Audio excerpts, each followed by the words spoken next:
आज हम पढ़ेंगे यूजेटी के वर्किंग के बारे में। इससे पहले कंस्ट्रक्शन के बारे में पढ़ा था। तो कंस्ट्रक्शन में ये पढ़ा था कि इसमें 3 टर्मिनल्स होते हैं, एक एमीटर होता है और 2 बेस होते हैं, एक B1 होता है और एक B2 होता है। जो एमीटर टर्मिनल्स होता है वो P से जुड़ा होता है और B1 और B2 जो निकला होता है वो एन टाइप लेयर से निकला होता है। तो इसी के इक्विवेलेंट सर्किट होता है कि ये डायोड पी एन डायोड होता है। और ये जो पी एन डायोड होता है इसमें से पी से एमीटर कनेक्ट करते हैं और ये एन से हमारा B1 एंड B2 निकला होता है। इसकी वर्किंग को समझने के लिए 2 केसेस को समझना बहुत ज़रूरी होता है, जिससे इसमें 2 केस होते हैं इसकी वर्किंग को समझने के लिए। एक तब होता है जब VE पर हम कोई वोल्टेज ना दें, ओपन जो VE पे ये एमीटर टर्मिनल पे जो वोल्टेज है VE वो 0 है। और दूसरा जो केस होता है कि जब हम कोई वोल्टेज अप्लाई करें तो उस पर करंट का फ्लो होना शुरू हो जाता है।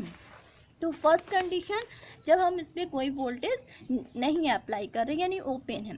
और दूसरी चीज़ ये है कि इस एमीटर टर्मिनल पे जो अप्लाई होने वाला वोल्टेज होता है VE वो डिपेंड होता है V1 के मान पर, जिसे हम लोग बोलते हैं ईटा VBB, जो हम लोग इससे पहले वाले लेक्चर में पढ़े थे कि कैसे कैलकुलेट करते हैं।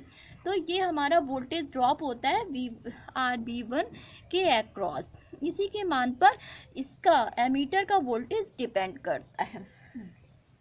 तो सबसे फर्स्ट कंडीशन में क्या होता है कि जब हम लोग इसमें कोई वोल्टेज नहीं देते हैं तब क्या होता है कि हमारा ये एन टाइप है, ये एन टाइप किससे कनेक्ट है, ये पॉजिटिव से कनेक्ट है और यहाँ पे हमारा 0 है।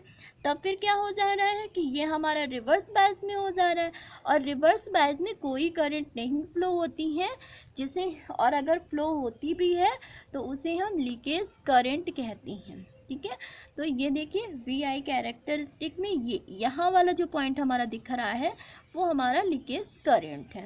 यानी कि बहुत कम करंट फ्लो हो रही, कोई वैसे तो होती ही नहीं, अगर होगी तो लीकेज करंट होती। और दूसरी कंडीशन कि जब हम लोग क्या करते हैं कि इस पर कोई करंट अगर फ्लो कराना चाहेंगे तो करंट को फ्लो कराने के लिए एमीटर पर हमको वोल्टेज अप्लाई कर, सपोज हमने वोल्टेज अप्लाई कर दी पॉजिटिव एंड नेगेटिव। अब वोल्टेज अप्लाई कर दी तब हम क्या होगा कि मेरी करंट एमीटर से बेस 1 की तरफ करंट का फ्लो होना शुरू हो जाएगा। लेकिन जब हमारा वोल्टेज और उस कंडीशन पे क्या होगा, ये हमारा दूसरा कंडीशन है।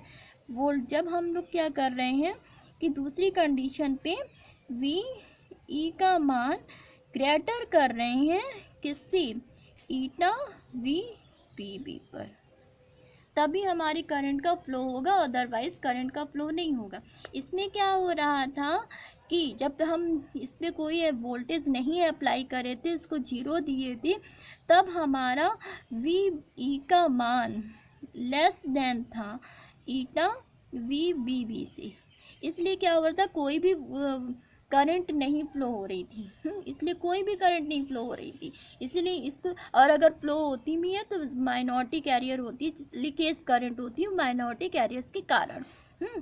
अब दूसरी कंडीशन जब हमने वोल्टेज अप्लाई किया, और वोल्टेज अप्लाई जब कर रहे हैं तो वोल्टेज अप्लाई करने की कंडीशन ये है कि एमीटर का वोल्टेज ज़्यादा होना चाहिए इसके वोल्टेज की, इस पर जो अप्लाई किया गया वोल्टेज है बेस टर्मिनल पे, जो ये VB का जो वोल्टेज है इसके वोल्टेज से इसका वोल्टेज का मान ज़्यादा होना चाहिए। यहाँ पे जो वोल्टेज ड्रॉप हो रही है V1 से ज़्यादा होना चाहिए VE का वोल्टेज। अब क्योंकि अब यहाँ पर वो कैसे ज़्यादा होगा, सपोज मान लीजिए हमने यहाँ पर 10 वोल्ट दिया, V1 इक्वल टू 10 वोल्ट, और यहाँ पे भी 10 वोल्ट दिया, तो क्या होगा कि करंट का फ्लो नहीं होगा। करंट के फ्लो कराने के लिए क्या करना पड़ेगा, कुछ वोल्टेज ज़्यादा देनी। और इसमें क्या होता है कि एक चीज़ और होती है कि यहाँ पर भी एक पोटेंशियल अप्लाई होता है इस डायोड पर भी, जिसे हम VD बोलते हैं। और जो VD होता है वो डायोड का पोटेंशियल होता है, डायोड पोटेंशियल। अब क्योंकि ये फॉरवर्ड बायस में है, P पॉजिटिव से है, तो ये फॉरवर्ड बायस में है, तो इसका हमें पता है सिलिकॉन के लिए 0.7 वोल्ट होता है। तो यहाँ पे VD का मान क्या हो जाएगा 0.7। अब अगर हम यहाँ पे 10 वोल्ट अप्लाई करेंगे और 10 प्लस 0.7 तो 10.7 वोल्ट, यानी कि इससे ज़्यादा हो गया। तो अब क्या होगा कि यहाँ पर करंट फ्लो होना शुरू हो जाएगी, यानी कि इसको और इसको मिला करके जो VE प्लस VD इन दोनों की वोल्टेज मिलाकर के ही करंट फ्लो होता है। इन दोनों का जो मान होना चाहिए वो ज़्यादा होना चाहिए ईटा VB P से, तभी क्या होगी कि करंट का फ्लो होना शुरू होगा। अब क्या हो जाता है कि जब हम यहाँ पर वोल्टेज अप्लाई करते हैं, जब इससे ज़्यादा हो गया वोल्टेज, इस वोल्ट से इसके वोल्टेज से ज़्यादा हो गया वोल्टेज, तो क्या होगी करंट हमारा इस डायरेक्शन में फ्लो होना शुरू हो गया।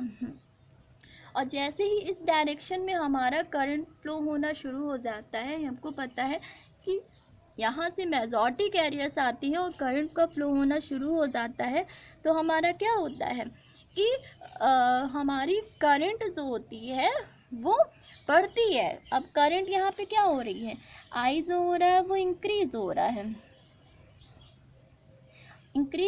तो I की इंक्रीज हो जाने की वजह से क्या हो रहा है कि हमारा वोल्टेज जो हो रहा है वो कम हो रहा है, वोल्टेज डिक्रीज हो रहा है।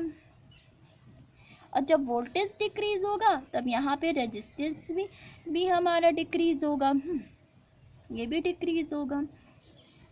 तो क्या हो रहा है कि करंट जैसे जैसे हमारी करंट बढ़ेगी तो वैसे वैसे यहाँ के वोल्टेज भी कम होगा, क्योंकि हमको पहले ही कंडीशन अप्लाई करनी थी कि V1 का मान हमारा, यानी कि ईटा VBB का मान कम होना चाहिए, किससे VE से। तो अब क्या होगा, वोल्टेज कम हो रहा है, वोल्टेज कम होने की वजह से हमारा RB1 भी कम हो रहा है, तो जिससे क्या हो रहा है कि हमारी करंट यहाँ से एमीटर से फेज 1 की तरफ आसानी से फ्लो है। अब दूसरा पॉइंट ये आता है कि इस डायरेक्शन में करंट क्यों नहीं फ्लो, बताइए। इस डायरेक्शन में करंट नहीं फ्लो क्योंकि यहाँ पे हमारा क्या होगा कि ये इंजेक्ट करेगा, इसलिए क्या हो जा रहा है कि हमारी करंट का फ्लो नहीं होगा। अब इसका VI कैरेक्टरिस्टिक है। VI कैरेक्टरिस्टिक में अब हम लोग देखेंगे कि सबसे पहले जब हमने V पे कोई वोल्टेज नहीं थी, 0 दिया था, तब हमारी लीकेज करंट, क्योंकि ये रिवर्स बायस में होता है, लीकेज करंट फ्लो होती है, तो यहाँ पे IEO ये देखिए इसके पीछे से 0 पॉइंट के पीछे से जा रहा है। अब क्या हो रहा है, धीरे धीरे हम वोल्टेज को बढ़ा रहे हैं, करंट हमारी बढ़ रही है, वोल्टेज को करंट कौन से ये वाली वोल्टेज बढ़ा रहे हैं V, तो करंट हमारी बढ़ रही है। फिर एक पॉइंट आ जाता है VP, यहाँ पर जा कर के हमारी जो वोल्टेज हो जाता है, वो करंट जो हो जाता है वो एकदम पीक पॉइंट पे होता है, जहाँ पर वोल्टेज भी हमारा पीक पॉइंट पे हो जाता है, जिसे हम बोलते हैं VP, जिसे हम पीक पॉइंट वोल्टेज बोलते हैं। फिर अब क्या होता है, करंट को और बढ़ाएंगे तो वोल्टेज हमारा डिक्रीज होगा है। अब जब वोल्टेज डिक्रीज हो जाएगा, अब ये वाली कंडीशन आ गई, यहाँ वाली, जब और बढ़ाएंगे तो हमारा वोल्टेज डिक्रीज हो जाएगा और फिर यहाँ VV पर पॉइंट पर आ जाएगा, जिसे हम बोलते हैं वैली पॉइंट। वैली पॉइंट, अब उसके बाद वैली पॉइंट के बाद हमारा करंट का कंडक्शन स्टार्ट हो जाता है।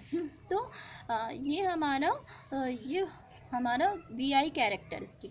अब ये किस वजह से होता है, क्योंकि ये हमारा जब हमारा करंट बढ़ाते हैं तो वोल्टेज भी हमारी डिक्रीज़ होती है, और वोल्टेज डिक्रीज़ होने की वजह रेजिस्टेंस डिक्रीज, वो क्यों होता है ये। अब देखिए इसकी वजह से क्या होगा कि करंट बढ़ाएंगे तो वोल्टेज डिक्रीज होगा, जब वोल्टेज डिक्रीज होगा तो क्या होगा, हमारा रेजिस्टेंस भी डिक्रीज हो, क्योंकि दोनों एक दूसरे के प्रोपोर्शनल होती है। ये तो कैरेक्टरिस्टिक था। Thank you.